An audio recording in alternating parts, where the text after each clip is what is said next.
À 49 ans, Julie Andrieux est plus investie que jamais dans son métier.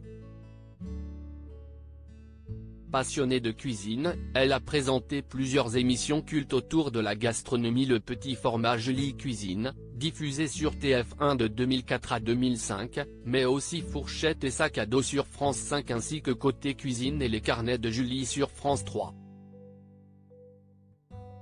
En 2009, elle devient également chroniqueuse culinaire dans l'émission C'est à vous, où elle réalise chaque soir une petite recette. Mais Julie Andrieux est aussi écrivaine. Le mardi 11 avril 2023, elle était d'ailleurs l'invitée de Anne-Elisabeth Lemoine, pour faire la promotion de son nouvel ouvrage intitulé Pasta, paru le 22 mars 2023 aux éditions Marabout. Pour l'occasion, la présentatrice a montré quelques images de la toute nouvelle émission de Julie Andrieux baptisée Les Potagers de Julie et diffusée sur France 3 depuis septembre 2022. Sur le court extrait passé en plateau, on peut apercevoir la maman de Adrien, né en 2012, et Gaïa, née en 2015, en souffrance au milieu d'un jardin.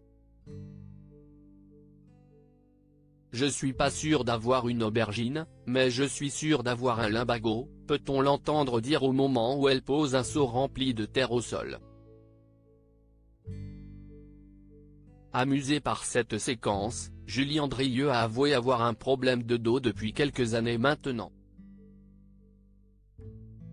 J'ai un peu mal au dos, bah oui, j'approche de la cinquantaine, et le potager, si est un peu rude pour ceux qui souffrent du dos, explique en riant celle qui était auparavant très ronde.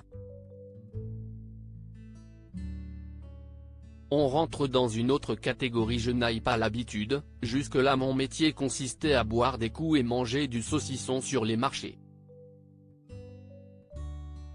Là on rentre dans une autre catégorie, affirme ensuite l'épouse du docteur Stéphane Delajoux, toujours dans le même extrait, en s'agenouillant difficilement face à son interlocutrice.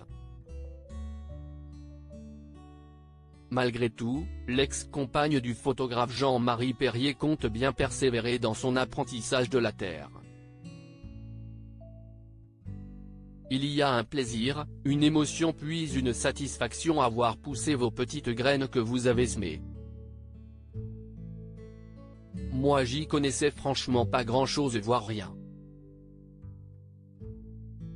Je suis au contact des producteurs mais finalement si est très furtif tout ça. Là il a fallu apprendre vraiment, a-t-elle expliqué avec passion. Nul doute qu'un tel enthousiasme devrait avoir raison d'un simple limbago.